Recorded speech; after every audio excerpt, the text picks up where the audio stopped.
name is Griffin Klement, and today we're going to talk about how farming is geoengineering. How something called regenerative agriculture can help reverse climate change. As Claudia said, about a month ago, I was in Paris for the World Climate Summit. And for those of you who don't know what the World Climate Summit is, this was hailed as the most important climate event of really ever. As we kind of find ourselves today, we have essentially discovered that through, excuse me, let me start over. So let me start at the beginning. About 3.5 years ago, I became increasingly concerned about the impact that agriculture is having on the environment. I was working in advertising in Dallas for the likes of PepsiCo and Samsung, and made a decision to go on a journey and actually look for solutions to what I saw as maybe one of the greatest challenges of our generation. That took me to a variety of different places. I studied aquaponics and sustainable aquaculture systems throughout the US. I visited Hawaii to see how entrepreneurs are actually using insect composting to produce sustainable fish and chicken feeds while taking care of the massive, essentially, human and food waste issues that are occurring on those islands. I made my way to Indonesia and Vietnam to study sustainable fisheries and piggeries and agroforestry systems. And eventually I made my way to Mexico, where I discovered that there's one sort of agriculture that can have not only a neutral effect on the planet, but it can actually have a positive effect in affecting climate change. And it's this one sort of realization while studying something called Biochar, which is essentially just charcoal. This idea of biochar was first discovered in the Amazon in something called terra preta. These were essentially ancient civilizations that had popped up in the middle of the rainforest, and most rainforests actually have very essentially very low carbon soils, and that leads to essentially things like slash and burn, where farmers have to go in, cut down their trees, and then replant every couple of years, and repeats this cycle. But what these researchers found was that there's 10 feet deep of essentially carbon-rich soil. So they went about studying this sort of anomaly that was occurring in the rainforest, and discovered that by just putting one application of biochar into the soil, they could essentially jumpstart a process of microbiology and carbon sequestration that would allow for long-term fertility. It was the same realization that agriculture could actually solve climate change that led me to this idea of regenerative agriculture. So for those of you unfamiliar with the outcome of the climate summit, essentially world leaders signed a deal between about 195 different countries agreeing to limit the emissions in order to prevent us from crossing sort of the point of no return, or 2 degrees Celsius, and temperature rising. Now, although it was hailed as a huge success, there were a couple of issues missing with this agreement. And those are that, one, there was zero mention of agriculture, which, for those of you who don't know, agriculture is the largest, as far as an industry goes, contributor to climate change in the world. And we'll look at that in a second. But the other one was that this whole deal only gets us halfway there.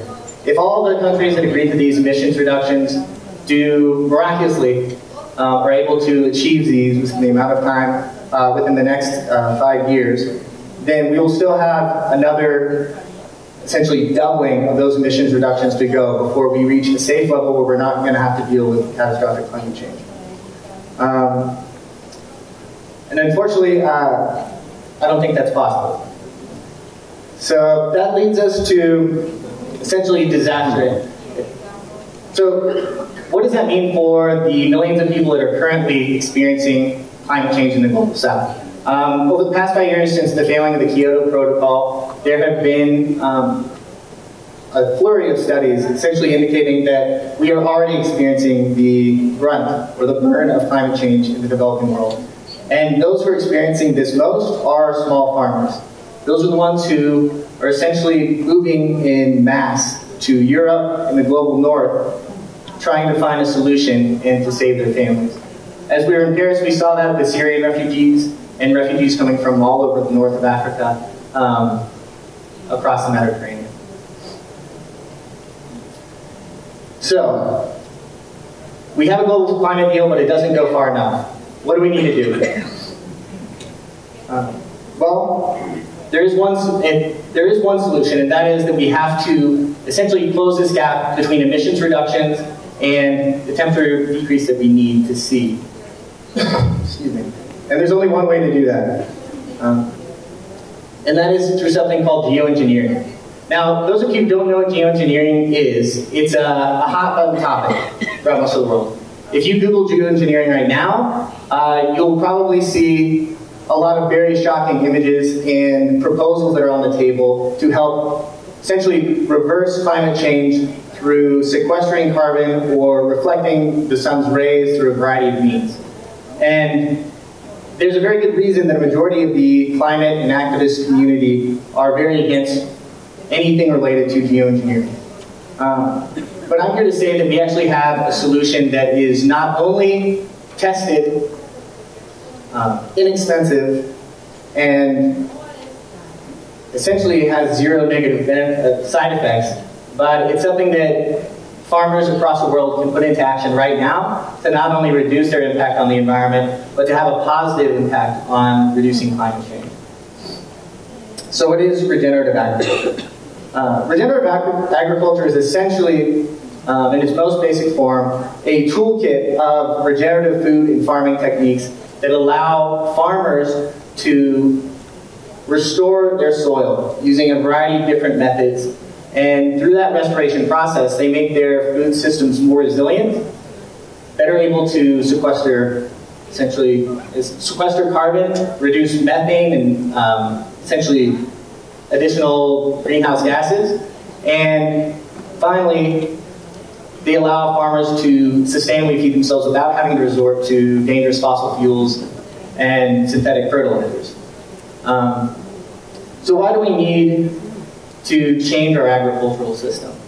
Well, currently, as I mentioned before, the industrial agricultural system is not only the largest user of water, the largest contributor of greenhouse gases in the world, it's also the leading cause of loss of biodiversity and deforestation. We already know that agriculture is terrible for the environment. But one thing that we don't actually know is just how bad it is for the climate. This is something that has only really recently come to light. We hear a lot about reducing fossil fuels and reducing emissions, but we really don't hear that much about the major impact that agriculture is having on our climate. And that's due to a couple of different reasons. One is just the lack of awareness. So there's an active campaign by big food and big fossil fuel industry to essentially muddy the waters. And by divvying up essentially the agricultural industry into different parts, they're able to essentially make agriculture's impact on the environment appear much smaller.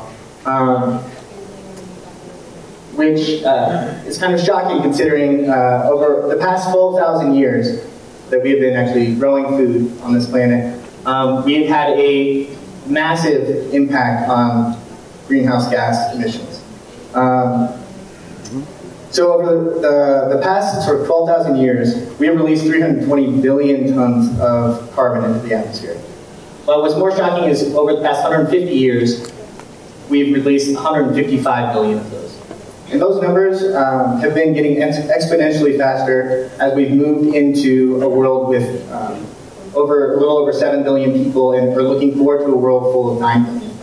That is because in order to feed these people, we have resorted to degenerative or extractive forms of agriculture that release tons of greenhouse gases by using unsustainable farming techniques such as tilling, the use of synthetic fertilizers, and monocropping, and essentially all these techniques that are killing the soil and releasing carbon through that process. What we're working to do through regenerative agriculture is actually reverse that. And we can do that through a number of different means. But first, let's take a look just at 2 years ago for the UN Summit on Trade and Agriculture. This study came out. And this was the first time that we actually have evidence of the whole picture of where agriculture stands with regard to its impact on the climate. The EPA currently lists agriculture as having 11 to 14% contribution to global greenhouse gas emissions. But this shows a very different picture. And that's simply because there's a decision not to include any of the processing or transportation or emissions used to produce synthetic fossil fuel-based fertilizers in those numbers. So that brings us to sort of the big question. How do we move from this, or extractive systems of agriculture, to something that can actually help to put all of these greenhouse gas emissions that we've been either pumping out through the fossil fuel industry or through the fertilizer industry back in the ground?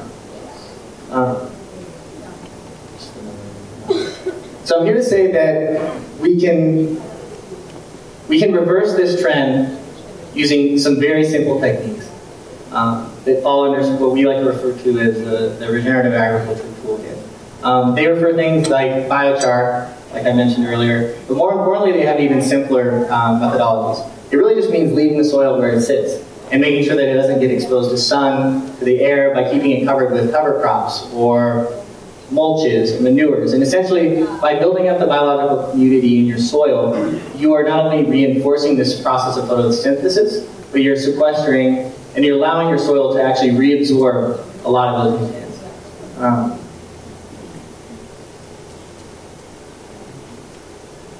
Which brings us to this whole idea of geoengineering. We need to start thinking about our farmers differently. Yes, they provide us with food, and yes, they have the potential to deliver a whole host of positive environmental services. But right now, as far as the global community is concerned, we are failing to recognize the potential that lies in agriculture to help reverse climate change.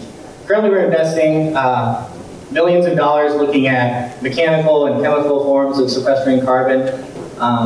We're trying to mimic essentially volcanic explosions by huge proposals to actually spray millions of tons of sulfate into the air. Something that would result in thousands of deaths from pollution, but would stave off some of the worst effects of climate change simply by cooling the planet a couple of degrees for a series of years. We're also looking at seeding the ocean, something that has the potential to sequester a lot of carbon, but also would completely destroy the natural biodiversity and systems that are going on in the ocean. These are just a few of some of the proposals out there that not only the government, but research institutions and private, essentially, entities are investing in. These include other things such as solar mirrors that would go into space and reflect parts of the sun. But we have solutions that deserve attention from the global climate community, and they're very simple. And they look like this one right here. This involves essentially just investing in farmers and creating a movement to create a paradigm shift in the way we produce our food. If we're able to support farmers and give them the educational and the financial support they need to start producing in a more sustainable means, we can actually have a positive impact on our climate.